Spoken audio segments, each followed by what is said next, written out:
Every single person in this room has benefited from positive role models at one point in his or her life.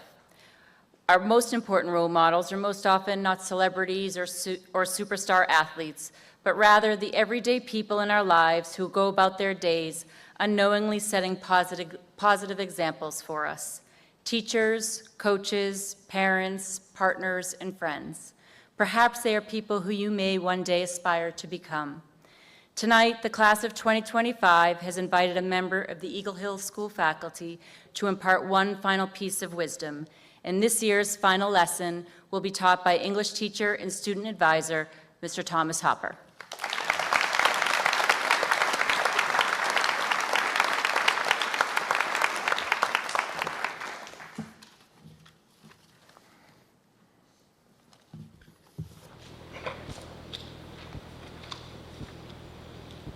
One second, please.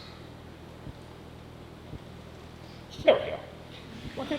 Good evening, families, friends, fellow faculty, loved ones, members of the Board of Trustees, and other distinguished guests. It's great to have you here to celebrate you, the class of 2025. Tomorrow, you're going to ring the bell. And as you do that, I want you to reflect upon the person you were the last time you rang the bell. Your hopes, your fears, your strengths, your weaknesses, and all the ways that you have become a better version of yourself in your time with us. The last time you rang the bell, you announced your presence on campus. Tomorrow, that bell is your shout into the wind that you are on your way. And the world had better watch out. You've proven us that you're ready. After all, you woke up at 4 a.m. to row in regattas. You got up at 5 a.m. to make pastries.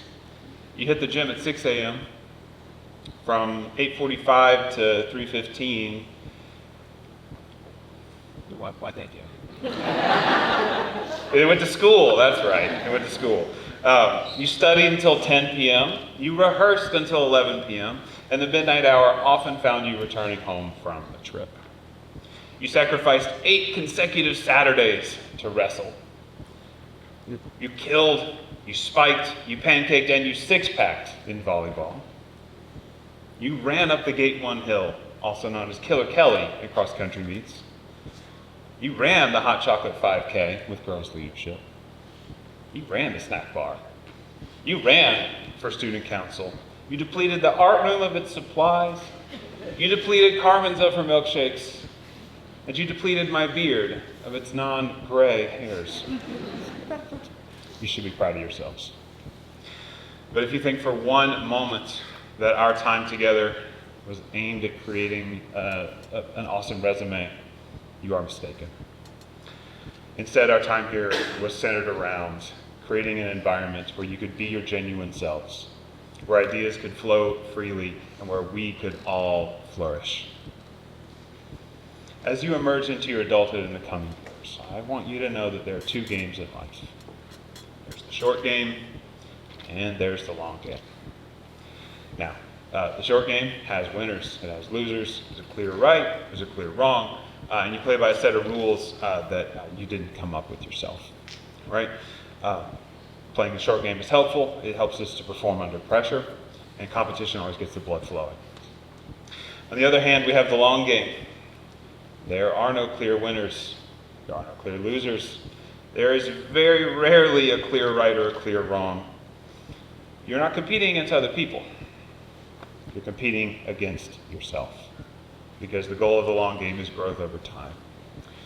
And finally, you're not playing according to other people's rules. You're playing. You're finding success in the way that you define it for yourself. We at Eagle Hill have been playing the long game with you, and we, being teaching faculty, dorm parents, coaches, advisors, the staff of the health center, the staff of dining services, of maintenance and facilities, of the housekeeping staff, the main house staff, college counseling, admissions, the dogs, all the dogs on campus. We've been playing the long game with you. Now, the short game and the long game can sometimes come into conflict with each other. Let's imagine, if you will, a student who leaves class, is gone for 15 minutes, and then returns with a smoothie. It's a purely hypothetical thought experiment, and not something that's ever happened. Now, as a teacher, I've got to say something, otherwise I should just quit.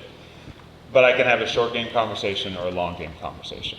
Short game, I'm going to win, student's going to lose. I'm right, student's wrong. It may be important to have that conversation at that moment with that student, though. Right? That may be the right course of action. And I want you to think about this. If you find yourself in an argument with someone, and you're more focused on winning than on listening, you can win the argument, sure, but you can cost yourself the relationship. It's time you thought about which of those was more important. Back to our purely hypothetical thought experiment. On the other hand, I can have a long game conversation with that student. It might go something like this. Might pull the student aside for a one-on-one conversation. Griffin would never do this, by the way. I might say to the student, hey, have you thought that, you disrespected your classmates by acting like the rules didn't apply to you? No, we're not. You don't say. No, it's just me. Have you thought that you disrespected me, my intellectual labor? Have you thought that you maybe disrespected yourself by not embracing that opportunity to focus and maybe gaining a deeper worldview for yourself? That's the long game conversation. Give it up for Griffin.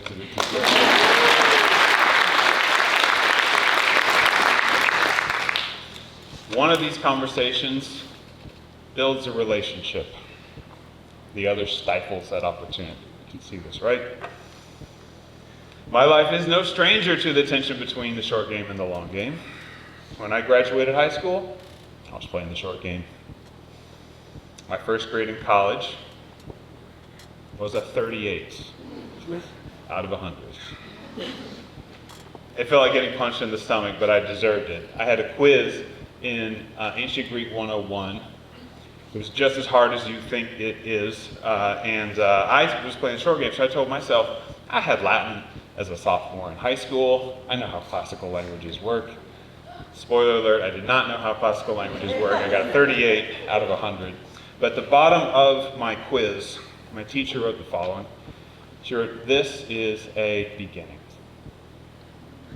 This is a beginning. Short game, meet long game.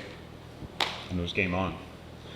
I knew that I had to step it up, so I would copy down the notes I needed for the week and on a little index card. And then on my half-mile walk from my dorm to the academic building, I would chant that information to the rhythm of my footfalls every day.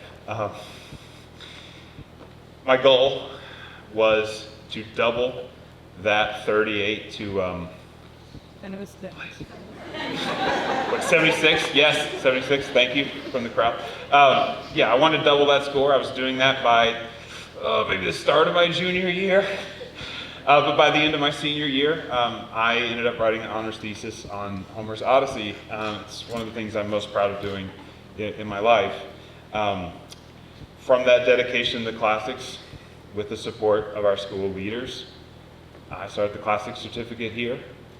The Classics Certificate is a course of study that encourages, I'm not going to do the whole, but over the 9 years we've had it, we've awarded the Classics Certificate to 33 students. I'd say maybe 3 times that have taken a class. Their lives and my life would be significantly less enriched if I had just stopped at that 38. If I had just said, I give up, I'm playing the short game, I'll go try something else.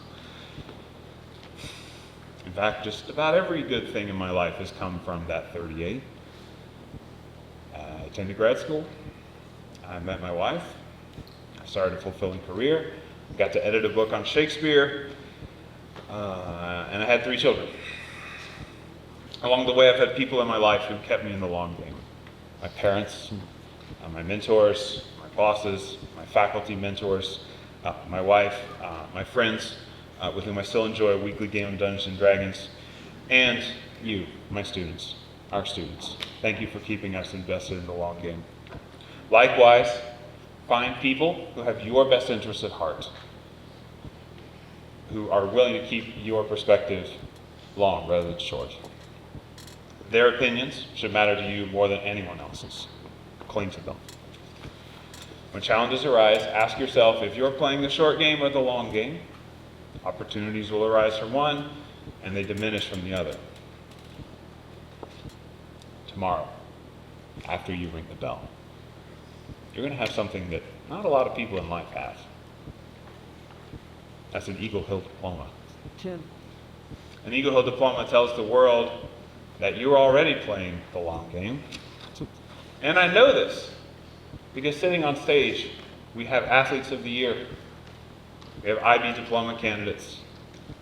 We have conference champions, honor roll streakers, club leaders, world travelers, language enthusiasts, musicians, stage performers, artists, fashion designers, accomplished equestrians, game fishermen, simmers, Star Wars experts, bodybuilders, park rangers, roboticists, interns at nonprofits, at governmental offices, at companies, small business owners, fundraisers for cancer research, and future nurses, doctors, and yes, teachers.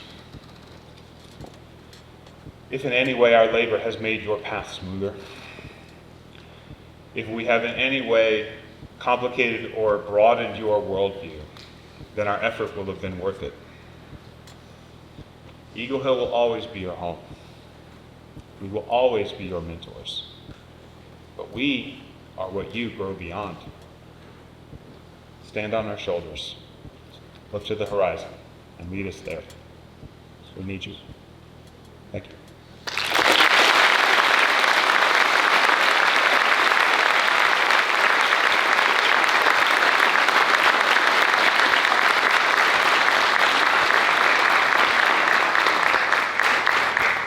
Thank you, Thomas, for accepting the invitation of the class of 2025 to share your life experiences with them. As a small token of our appreciation is a picture of the PJM STEM Center, Baccalaureate speaker, Eagle Hill School, May 30th, 2025.